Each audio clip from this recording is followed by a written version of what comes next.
back into this weekend's bite-sized conversation that we have. We'll continue from where we left last time. Last time we talked about the why of networking. Why do we need networks? Why do we need healthy networks? Today we will look at the how of building a healthy network and maintaining that.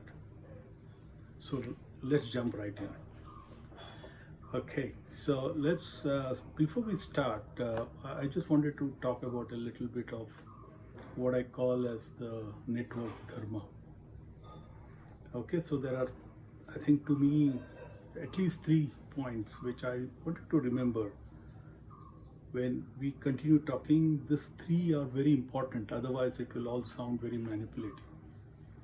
Number 1, you have to be a good human being to have a healthy network.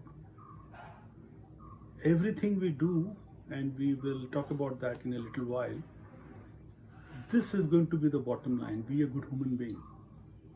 Number 2, network is, while it helps you a lot, it's not about taking, it's about giving back. Okay, it's about giving.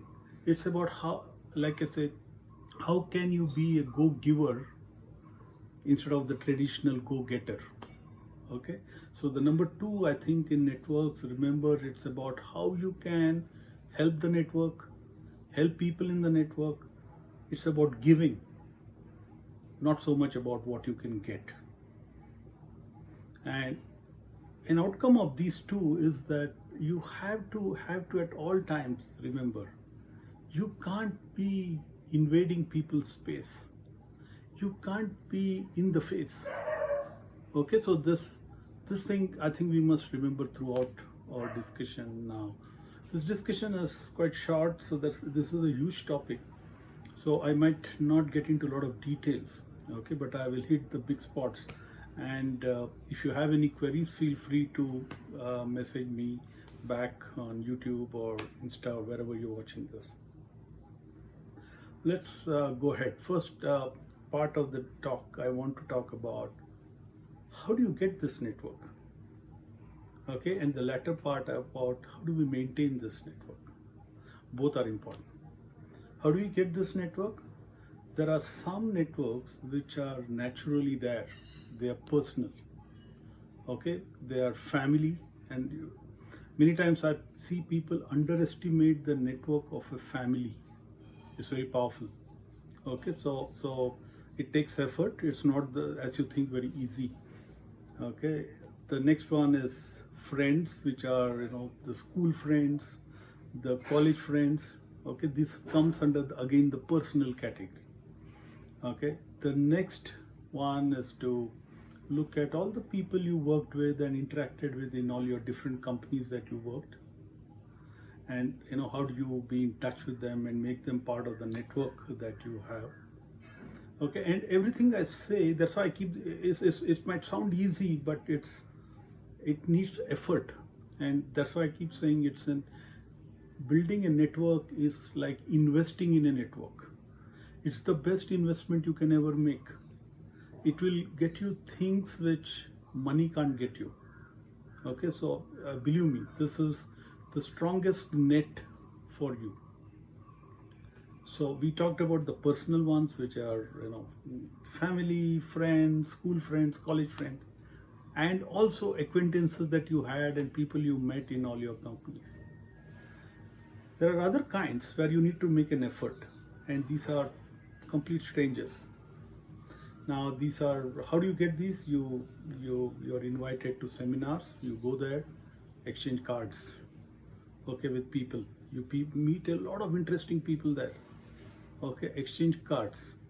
Okay, the whole purpose of the visiting card was to exchange contacts and stay in touch professionally. Or you go to exhibitions. There are, I think the COVID has put a sort of slowdown on that, but there normally is a lot of exhibitions happening on different things. Okay, it could be on printing, it could be on some IT related stuff. When you go to, make a point to go to this exhibition. Okay, first is don't be lazy, go. Okay, and it's not just to learn about new technology, you also meet people, exchange cards, get their cards, okay, get their contacts. Okay, so I have met people on the flight who sit next to me, and you start talking. It's a long flight, you exchange cards, and they have been part of my network for a long time.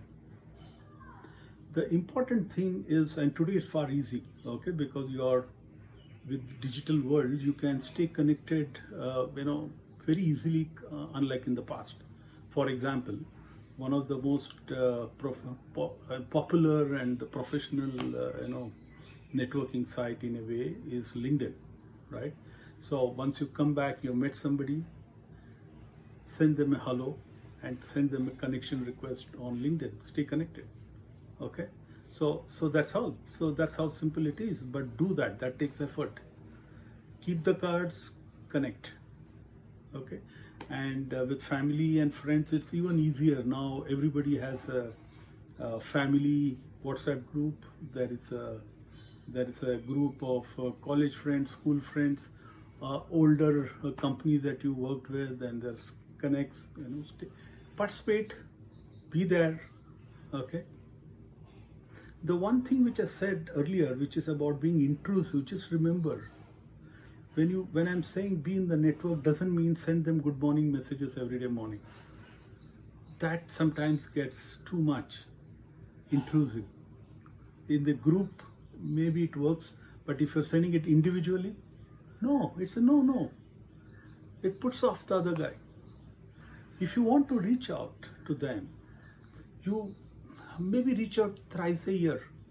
You must stay in touch, okay? So it doesn't mean you don't talk to them at all, but not more than thrice.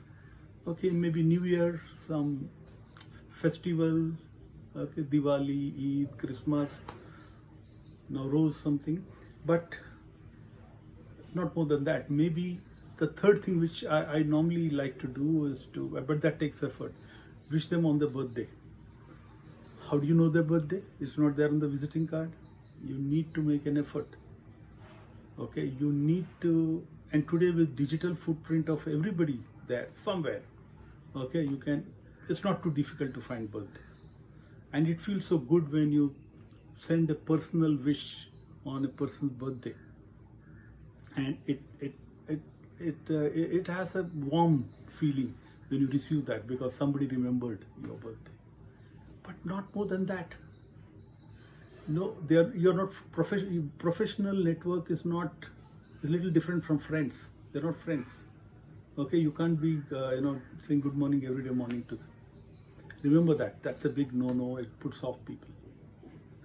Now, how do you build on this? Okay, and how do you maintain this? So while I said do these stuff, stay in touch, do that. But there are moments when you know that somebody in the network needs help. Okay, and how do you know? Somebody is reaching out and saying, oh, my son wants to intern somewhere, for example. Okay, and he's looking for a place to intern.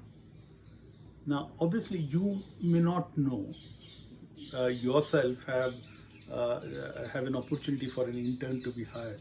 But you might want to help him by passing it out to somebody else in your network who you know is also looking for interns. I'm just giving an example. Can you take the effort of doing that? That's an effort. That's why I call it investment.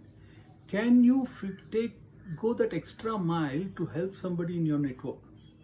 That builds and strengthens network. Okay, remember what I said. Be a go-giver, not a go-getter. Go-getting will happen automatically. Be a go-giver. Find out ways. Whenever your network needs any kind of help, in the professional space, it's professional help. Sometimes friends. I get a lot of these kind of requests. Most of them obviously are career related or something like that, but either advice or guidance or something.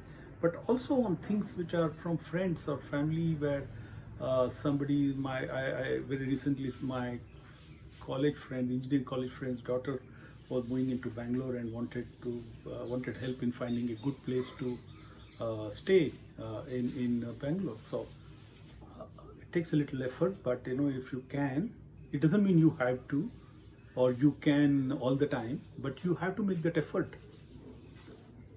This is basic. So that's why I said you need to be fundamentally a good person wanting to help people. That's the way you build networks. And you will know what to do just by remembering that this is not about being manipulative or taking advantage. It's just about how can I build this network where I find ways to help people and I know that it will come back manifold to me. There are other simple things you can do when you, for example, travel to different cities. Okay, you will have your network there. See if you can, if you're staying for 2 nights in that city, see if you can reach out to some people and call them over to have dinner with you in your hotel or wherever. Okay, and small things but important. Okay, and when you go, see if you can pick up the tab yourself. Okay, this is important. Okay, so these are smaller things. Everybody who's come for the dinner also can pick up the tab, and the value is not too big.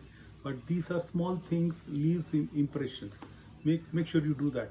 Vice versa, when somebody comes into your city and invites you to meet, you're feeling lazy, but still, I think it's so important that you go out and meet them. This is part of what I call as the networking dharma. Okay, which I said this is important. You need to take every occasion to be in touch. One last thing before I sign off. Okay, it's not necessary to network only with people who are in higher stature in their professional life or anywhere in life in general. Not necessary. You can network with anybody, but just remember one thing: avoid people who are generally negative. Okay, it saps your energy down. Okay, look forward to networking with people who are positive always, and who are also similar, who want to help. Okay, so that builds a very vibrant network.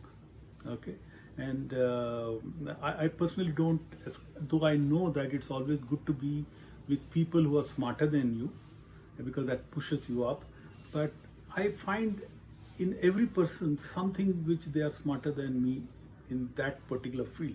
So that works very well, so it doesn't matter. But it definitely is a downer if the person you're meeting or the group of people you're spending time with are all negative people. They put you down. These are some tips on how to get a network and build a network and maintain a network. This is a vast topic. There's a lot we can talk about, and maybe in some of the forthcoming episodes I will pick about some of them and spend a little more time going deep into each of them. For the time being, we will close today's Bites session, and next session, next weekend, let's talk about self-talk.